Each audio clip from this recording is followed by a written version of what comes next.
I'm not giving up. I am selling the building. The final season of FX's The Bear. The restaurant is flooded. Everything's either going to be okay. No, stop! Or not. We are outgunned and we are outmanned, but we have each other. FX's The Bear, the final season. All episodes now streaming on Disney+. The new LinkedIn Hiring Pro can't undo your last hire. The lone wolf, who you thought was a good collaborator because you didn't have the right candidate insights. But once you hired them, it was all hoarding info, declining meetings, and howling at the full moon? But LinkedIn Hiring Pro can go deeper than just the resume to find you a perfect fit. By using insights from the LinkedIn network to give you a short list of best fit candidates. Hire right the first time with LinkedIn Hiring Pro. Post a free job today at linkedin.com/quality.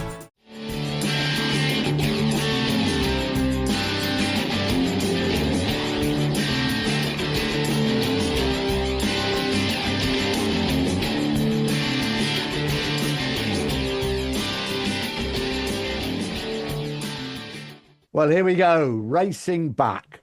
It's the last weekend in June. To anybody connected with motorcycle racing, Grand Prix motorcycle racing, that means one thing. A pilgrimage to the cathedral. It's Assen. And anybody who has never been there, well, may I tell you, you have to go to the cathedral at least once, and don't make it your funeral. Do it before then, because you are talking about somewhere so special. And I am so pleased that a dear friend of mine, we traveled the world together for 50 years probably, is on the program today. Nobody knows more about Assen than Hans van Loozenoord. Hans, welcome to Racing Back. And I think on, well, I was going to say Saturday, but it's Sundays now, isn't it? It's your 64th visit to the cathedral. Yes, it is. Well, thanks for the invitation for joining this exclusive club of Grand Prix fans. Oh, farts, you mean? That's what you got to say. No, it's a 60. It's the 60. The first TT I went to was 1964. Yeah. With my father by car, of course, and I remember very well. I was 11 years old. I remember very well Jim Redman winning 3 races on one day. Yes. Incredible. Yeah. I think Hailwood did it as well, didn't he, at some stage? Yes. Mike Hailwood did it a couple of years later, 1967, and I've got some interesting figures here for you, because come on, Mike Hailwood, he won. First, there was a 350 race he entered on the Honda, and that race took 1 hour and 5 minutes. 1 hour and 5 minutes. I mean, nowadays these guys have had their shower and all the press conferences, etc. But Hailwood got off his bike, hardly had time to go to the rostrum, because the next race was the 250. Yeah. And he won that one as well. It took him 54 minutes. Then there was a small lunch break, a 1-5 race, and then the senior, the 500cc, took him 1 hour and 3 minutes. And in those days, the riders, okay, they paid some attention to their body, but not as much as they do today with food and gymnastics and athletics and whatever they do. They have a lot of time to do that as well. But Mike Hailwood won 3 races on one day. It was incredible. Wonderful days. And let's start right at the beginning of the circuit. I think 1925 was it? The road circuit really around the town of Assen, wasn't it? Well, it was south of Assen, the circuit, where basically where it is now. But it was a big, yet the northern loop as well. So in those days when Mike Hailwood was racing, it was 7.8 kilometers. It was the circuit which was inaugurated in 1955. Before that, they had a race on a 28-kilometer circuit that they used from 1926 onwards. Right. And the funny thing is that the start line of the 1926 race is exactly located at the same place as it is today in Wow. 2026. The same Yeah. start line, same circuit, a bit different, a bit smaller, a bit modern, but still Assen. And well, that's one of the reasons it has become the cathedral of speed, because it's always been on the same place and always been on the same time of year, usually the Yes. last Saturday of June. That was the day, and the week after was Francorchamps in Belgium on the Sunday, 8 days later. That was the tradition in those days, in the days of Mike Hillwood and Bill Ivey and Giacomo Agostini, of course. And the first time I've met both Mike Hillwood and Giacomo Agostini was in 1965, because my uncle, he was linked to the organization. He was on the board, as a matter of fact, and he gave my father 2 tickets for the prize giving. There was a prize giving on Saturday evening in a big theater in the center of Assen. Of course, Jaap Timmer did the presentation. No one else could do that. And I was in the position to ask both Mike Hillwood and Giacomo Agostini for their signature. And they were both willing to give it. So that was the first good souvenir I had of Agostini and of Mike Hillwood, of course. When Mike made his comeback in 1978, I decided, well, when he won on the Isle of Man on the Ducati, I said, well, if he's going to do this again, I'm going to go to the Isle of Man. And then he decided to race there the following year on a 500 Suzuki. So I had to persuade the editor of Motor to send me to the island. I said, I must make a story with Mike Hillwood. And as a matter of fact, I met him in Douglas then that particular year as well. And ever such the nicest man you could wish to meet, Mike Hillwood. I must say that. Well, a hero of mine, as you know. 1949, Grand Prix racing started, and I mean, Assen just had to be on the calendar, didn't it? And it's remained there ever since. Yes, yeah. And the fact that we are on the calendar is thanks to an Englishman called Stanley Woods. 1927, the TT got the international status for the first time, and Stanley Woods joined the entry list with his Nortons. He came from Harwich by boat to Hoek van Holland, and then both bikes went on the train to the center of Assen, where there's a railway station, and he took the bikes to a small hotel somewhere in Assen, and of course on the Saturday he won the 500cc race. And that's how it all started. Man. Well, I mean, we are going through the list. Golly, just the 4 we mentioned so far. It's the very history of the sport, isn't it? Yeah, I'm going to break this historical chain and ask Hans a more general question.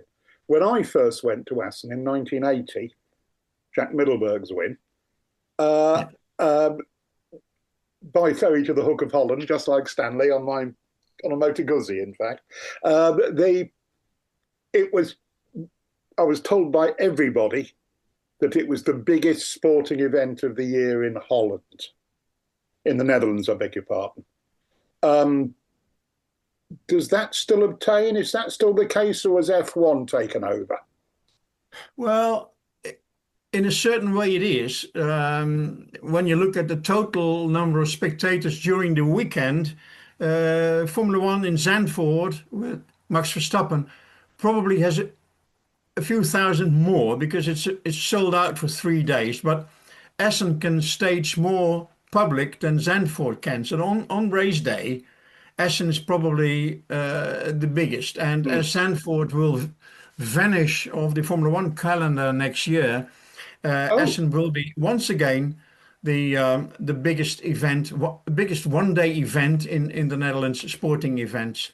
As it is, there's a cycle race, there's one big international classic cycle race that probably draws more spectators, but they don't pay. You know, they're not. No, they're on the side of the roads, and maybe there's a grandstand at the finish. I don't know, but paying spectators, Assen has the record in the Netherlands, and it is a big thing.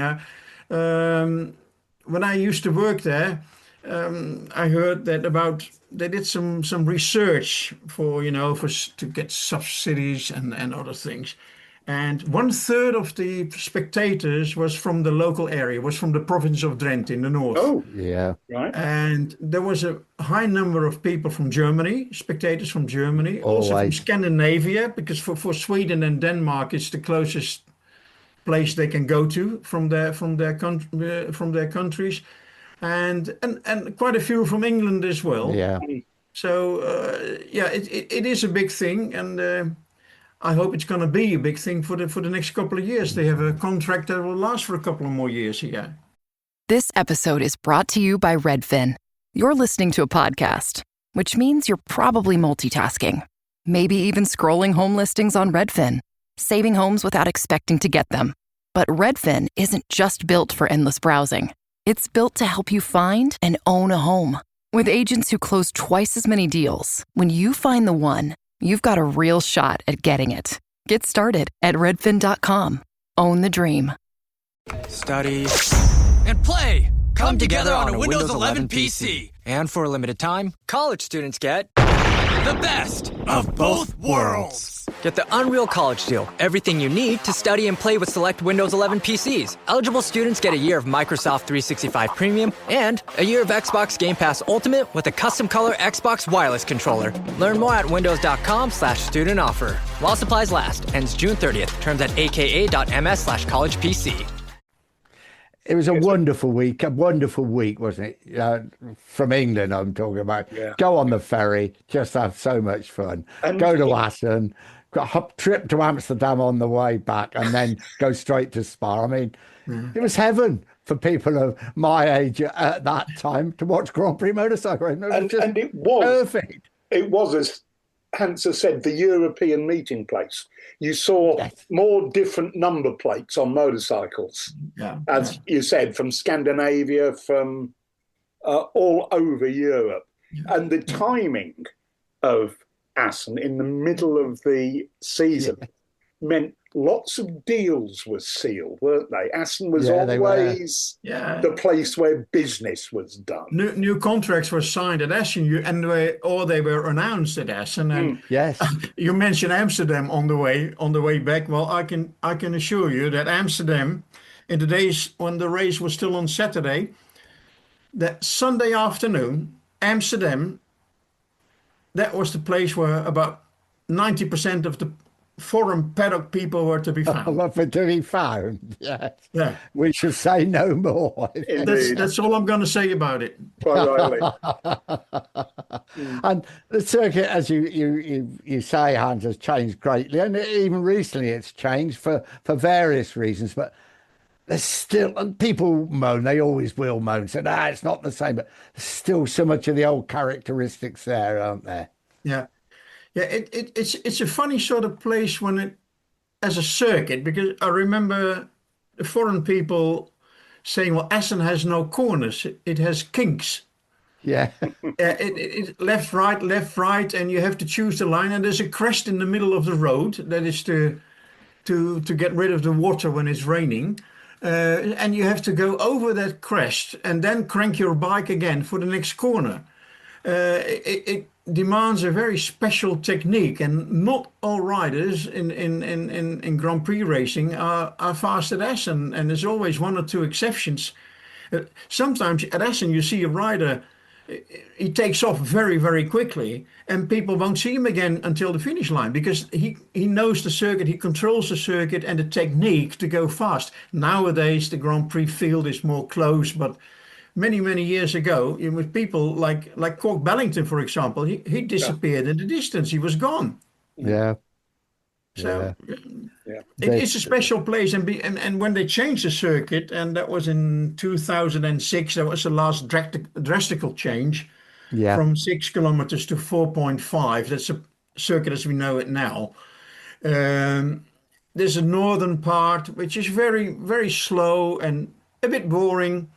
And then you get the quick part, and all these riders saying, well, yeah, but the real Assen circuit is gone. I said, well, guys, you still have the southern loop. It's very fast. It's one of the fastest circuits of the whole on the whole calendar. Yeah. And that part is still there. You don't have circuits of 6 or 7 kilometers nowadays anymore. That people don't want that. Television doesn't want it. Spectators, they have to wait long before they see a rider again. Yes. So it's all changed, and I'm glad that Assen has still kept its character by retaining the southern loop. I would agree. And I remember when that last change was made, and some of the management was getting rather hot under the collar because riders were complaining in the press conferences or not approving, that somebody said, well, if you'd never seen the old Assen, you'd think this circuit was the bee's knees, was absolutely, one of the best we have. And I think that's what we hang on to. It is still one of the best we go to. It still is. You can tell it's an old circuit, old style circuit, by the fact that it doesn't have a service road like most circuits nowadays. They have one on the left and one on the right side of the circuit. In Assen, you don't have that. So you got the ditch. You're in the dike, can't you? You can't get out on the service road on the inside. That's true. There's these in the southern part. There's these green loops, hills, little hills, and where people can still sit. And for the rest, now I think they've got 62,000 grandstand seats now. That's where they house most of the people. Yeah. And there is something wonderful about that wavy roof line down the main straight from the chicane. I know it's a chicane that ends the lap, but it's one chicane nobody ever complains about. Well, it's a chicane that before it was a chicane, it was a very fast right-hand kinker. Yes. And modern day bikes, I would reckon, between third and fourth gear. Very fast. But a rider was killed there during the Formula 750 race in September in 1975, I believe. And then they changed the circuit and made the chicane. And the usual chicanes are left-right or right-left. But this one is right-left-right. It contains of 3 parts, 3 corners. So they got to flip over these bikes. It's very interesting because the corner before the chicane, that starts with the right-hand corner, is a very fast one, a left-hander.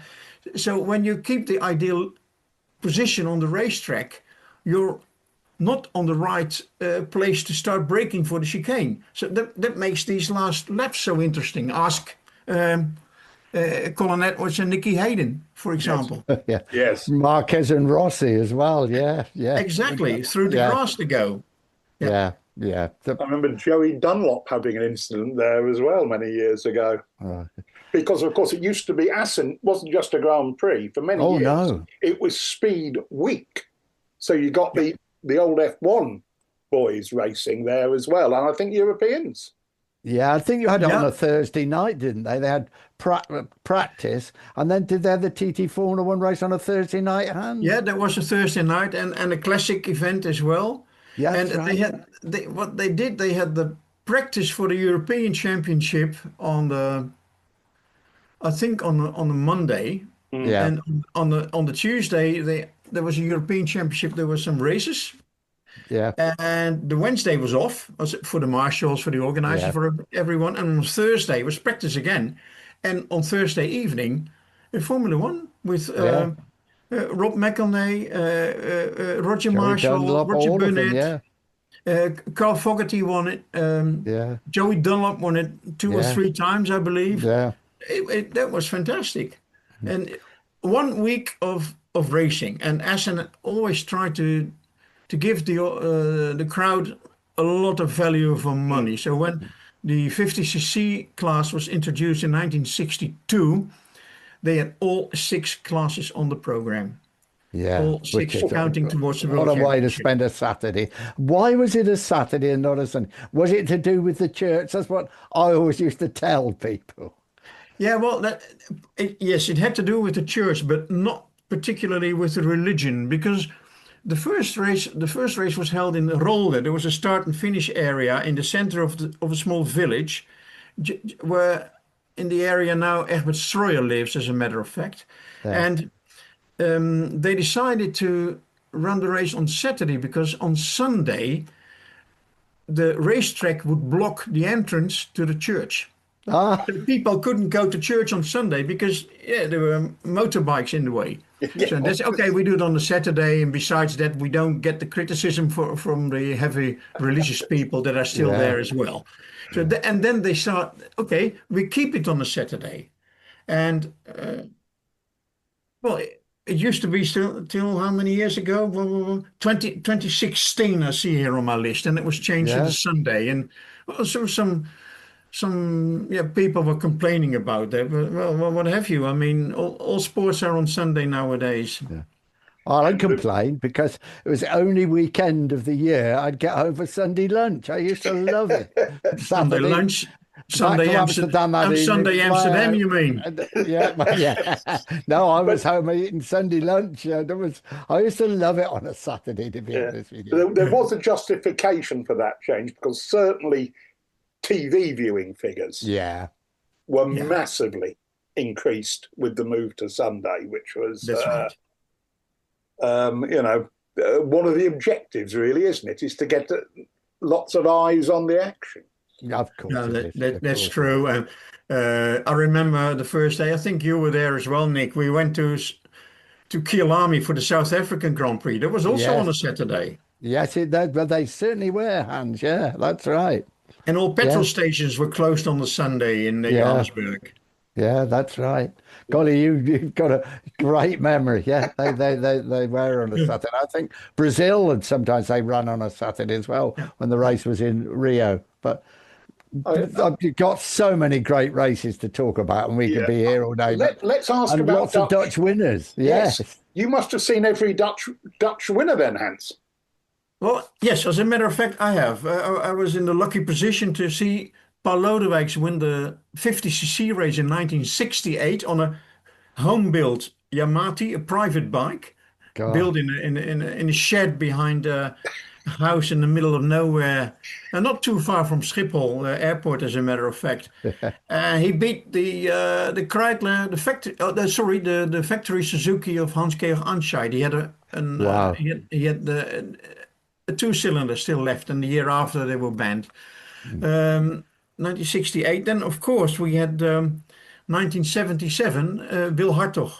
Yeah. That was, I remember the track invasion by the crowd and Wil Hartog throwing his helmet in the air and taking full advantage on a private bike of the slippery conditions at the start of the race. Beating world champions, taking Barry Sheen on his shoulder on the rostrum.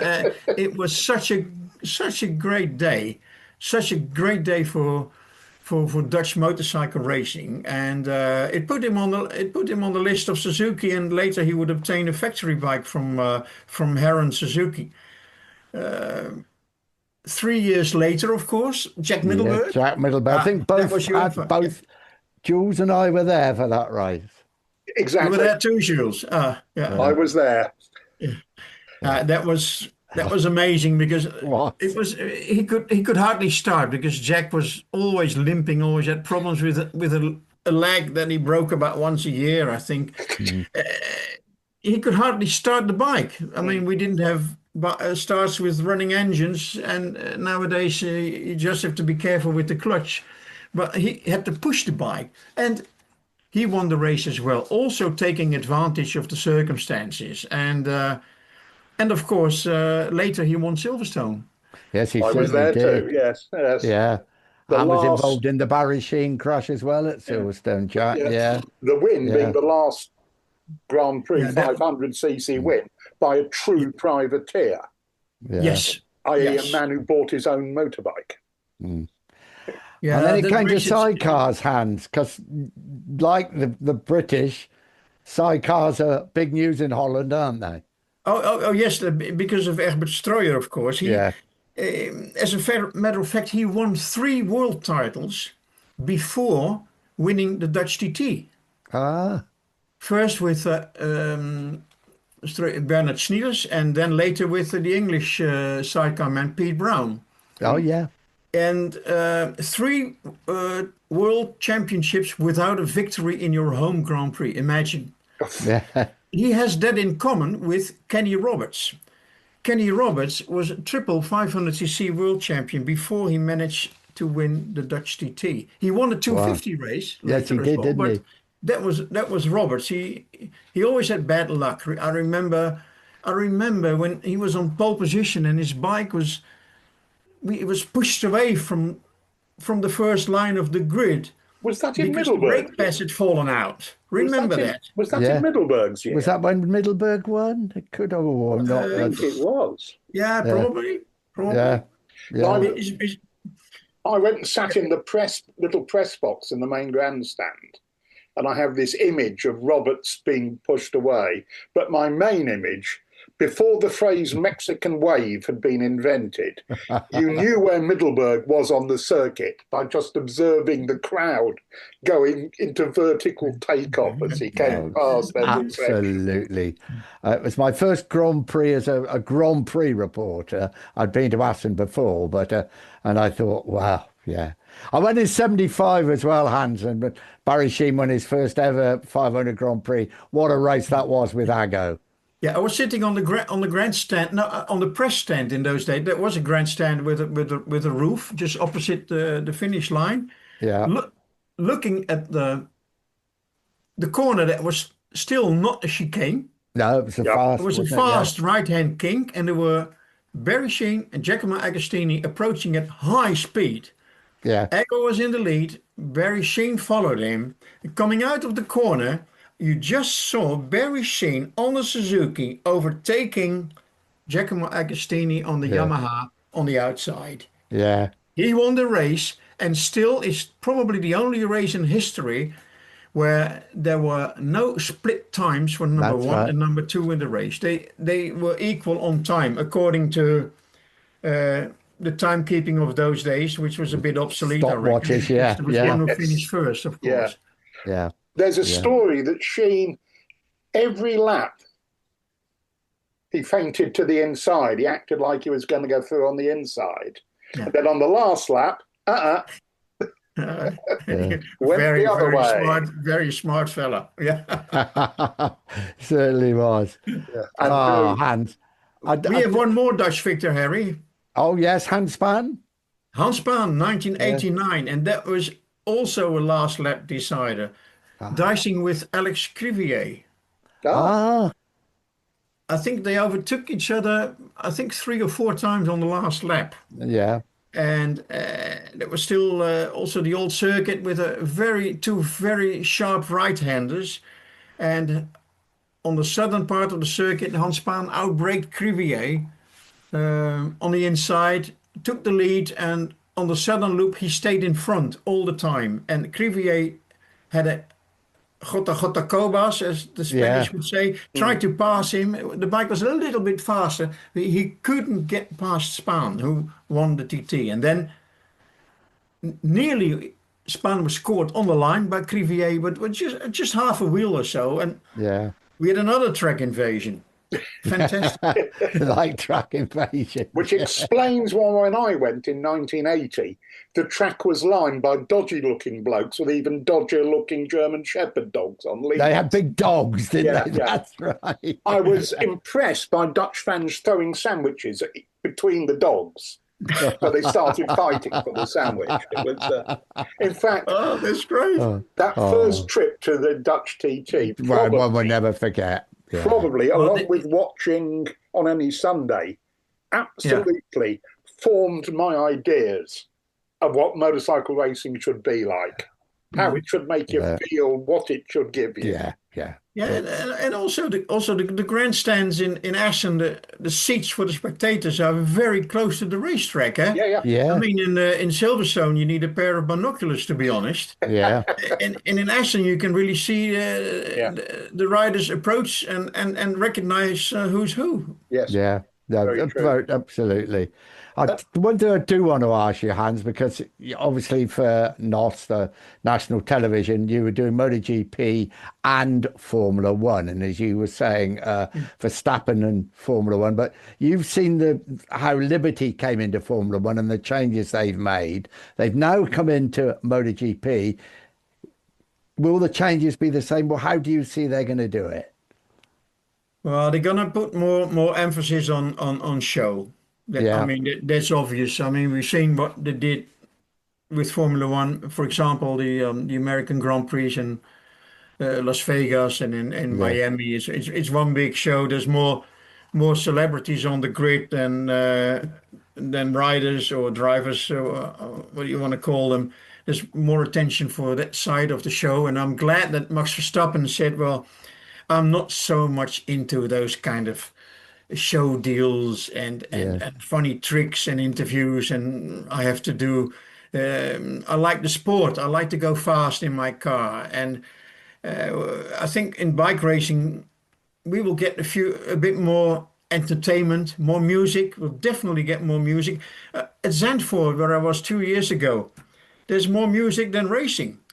Yeah. It's incredible. There's DJs non-stop from 9 o'clock in the morning till 9 o'clock in the evening, and in between they run a Formula One race, I believe. But and the noise of the speakers of the DJs is well, it's not so our taste, I reckon. I mean, we are of a different generation, but the crowd, they think it's fantastic, and they start singing and waving, and that's what they do it for, and they want to keep those spectators because they really need them.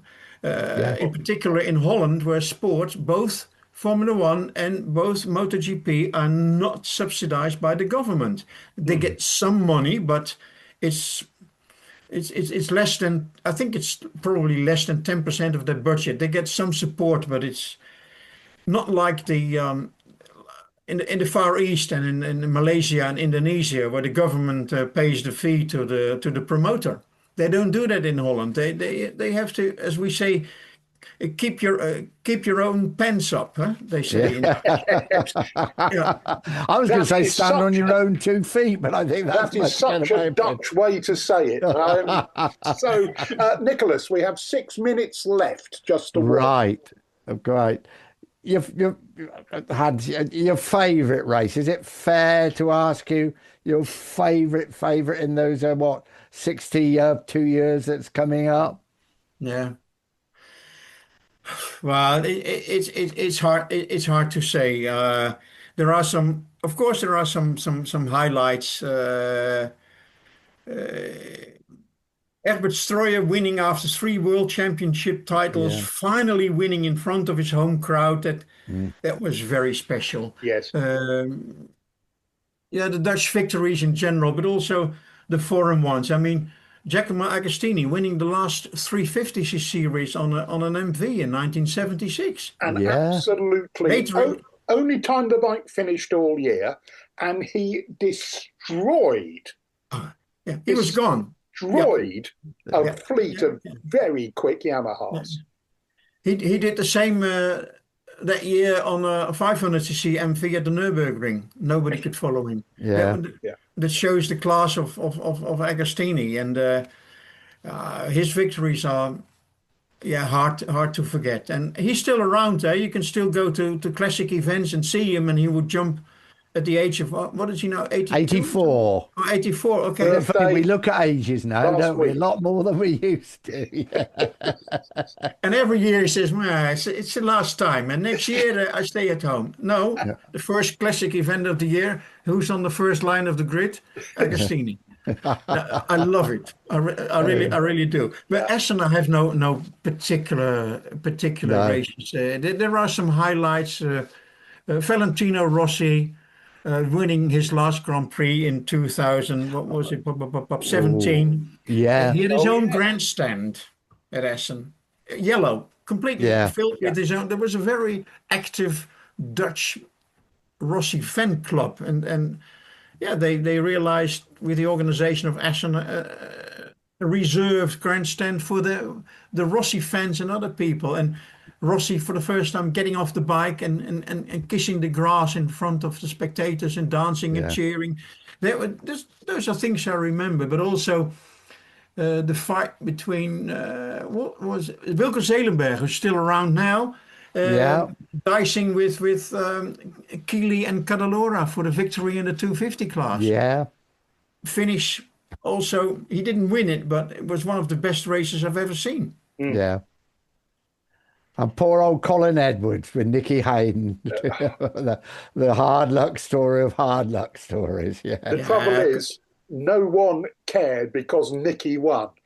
Yeah. Everybody loved Nicky so much. Yeah, he was also very popular in the Netherlands, Nicky Hayden. Yeah. Yeah. And the future for us, and Hans, from everything you say, looks pretty good. Well, they have a contract that expires, I think, in 2031. Yeah. But they still keep improving the circuit. A lot of things you can't see behind the stands, the facilities, the transport roads. They work on it, and this year there's a new director this year, and you can see there's more attention on social media. They realize that they have to attract young people. They have to people who probably want to sit at home and watch a live stream. Now they have to come to the circuit to keep the sport alive. And of course, we in the Netherlands we only have one man we can count on. Well, actually, as a matter of fact, we have two. Of course, we have Zonta van der Goorberg, but the biggest talent at the moment is Colin Veyer. But well, as we heard last week in Brno, he's riding with an injury on his shoulder. The second part of the race he can't go full throttle, and he is our hope for the future. He's young and he's talented, but we need a rider, and I know Dorna wants that too, because nowadays the Grand Prix racing is more or less an open Spanish/Italian championship. Yeah. And we do want foreign riders to join, others than others license holders than Spanish and Italian. Yeah, what I've seen of Vio, I think he has a good chance of progressing. Nick, we have precisely 1 minute to go. Wow. We could talk about... I can have one question at you guys. Where are the English, apart from... What, just the same? Just the same, Hans. Just the same story, yeah. There's a big British Superbikes at Assen. Yeah. Yeah, it's... This summer, soccer is here, and so are the watch parties. And Uber Eats has your game day essentials covered with 30% off orders from Aldi, Kroger, and Dollar General. Everything you need to keep your crowd happy, delivered straight to your door. Chips, dips, fresh ingredients, and more. Order in so you can lock in for the games. 30% off your grocery order, only on Uber Eats for a limited time. Tomorrow morning is knocking. Stock your fridge now. How about a creamy mocha frappuccino drink? Or a sweet vanilla? Smooth caramel maybe? Or a white chocolate mocha? Whichever you choose, delicious coffee awaits. Find Starbucks Frappuccino drinks wherever you buy your groceries. Well, how much? It's heartbreaking, isn't it? Don't ask that question with just a minute left, Hans. Yeah. I can't, Here we are with a minute to go, but talking about the Mike Howards, the Jack Middlebergs, the Will Hartogs, and now we're scrabbling to even get to enter. There's no British riders in Moto2 or MotoGP. Dutch, I think there's 2 riders in the whole championship. Yeah. Let's just hope it changes. Oh, Jules, Assen, great memories. Not only chips and mayonnaise, beer at 6 o'clock in the morning, also some great racing. Just how lovely to listen to Hans, who he tells a story so well, and he gives you the sense of what it means there. The story, the Egbert Stroyer bit hadn't occurred to me at all. Yeah, that was. That was, and sidecars used to matter in Assen. Oh, didn't they just? One went home. No, because just like in this country, it's because it was the only real success that was coming the fans' way, wasn't it? Yeah. And then talking about the Dutch winners, there were a few, but there's quite a few years between those Dutch winners. Wow, Hans Span was the last one, wasn't he? Yes, yeah. So it's very like Britain, isn't it? In many ways, the absolute backbone of the sport, the rock of the sport, all the way through. But very few successful riders. In recent times. Yeah, I mean, we talked about Jack Middleberg. We talked about the white giant, Will Hartog.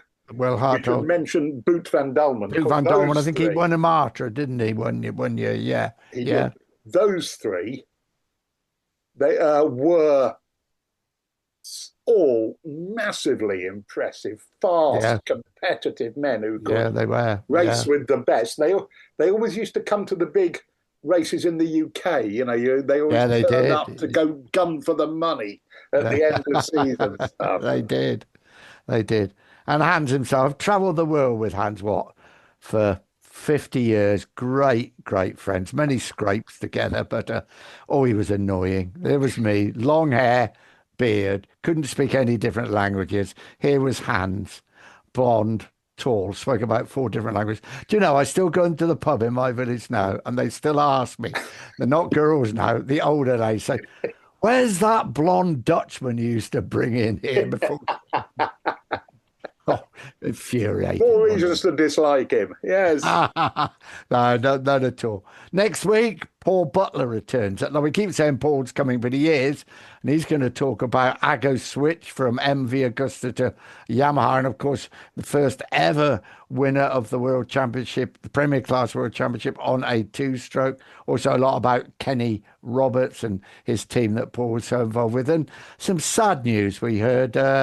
Great friend of Paul Butler's, Ted McCauley, former journalist, well known in all sports, for the Daily Mirror. Ted suddenly passed away at his home in Ireland a couple of weeks ago. And Ted broke many stories. The thing is, when he did, it got on the front page of the Daily Mirror when they found out that Barry Sheene and Stephanie were a couple. And that was at the Grand Prix at the Salzburg Ring in that hotel high on the hill that overlooked the circuit. And Ted was staying there, and he realised, and it made the front page of the Daily Mirror. There were some doyens of the press then, wasn't there? There was Leslie Nichol, Daily Express, George Turnbull, brilliant pianist from the Daily Telegraph. John Brownie did a lot for the Daily Telegraph, obviously, after leaving Motorcycle News. So they were, very, very different days. Yeah, because Fleet Street, as it was then, would cover motorcycle racing. Yeah, they would. Well, there we go. We really enjoyed Hans van Loozenoord. Think about Assen. I'll be thinking about Assen this weekend. I absolutely promise you, because it's the first Grand Prix I ever went to, 73. Yep. First, I saw Barry Sheen's first win, and like you, my first ever Grand Prix as a proper reporter when Jack Middleburg won the race. Yeah, so very special memory. It's a place that lots of British fans used to go as their first expedition because of the easy ferry and the easy ride. And it left a lasting impression on my attitudes to, as I said to Hans, I learned what bike racing should be about and what the atmosphere should be like. Don't forget your motorsport tickets, motorsporttickets.com for any sports, MotoGP, World Superbikes, Formula One. It does help us. QR code is up on the screen now, so you know how to order your tickets. And Jules, we're always after a bit of help, aren't we? We are, subscribing to your preferred platform where you get your podcast helps us. It pushes us up algorithms and what have you. And I'm delighted to say that people are still joining the Paddock Club, or which gives you, that costs you a couple of quid, unlike subscribing to the platforms. But you get our words of wit and wisdom a day early, and chat rooms and all the usual little bonuses you'd expect. What a great description of Racing Back. Wit and wisdom. Hope you enjoy it as much as we do.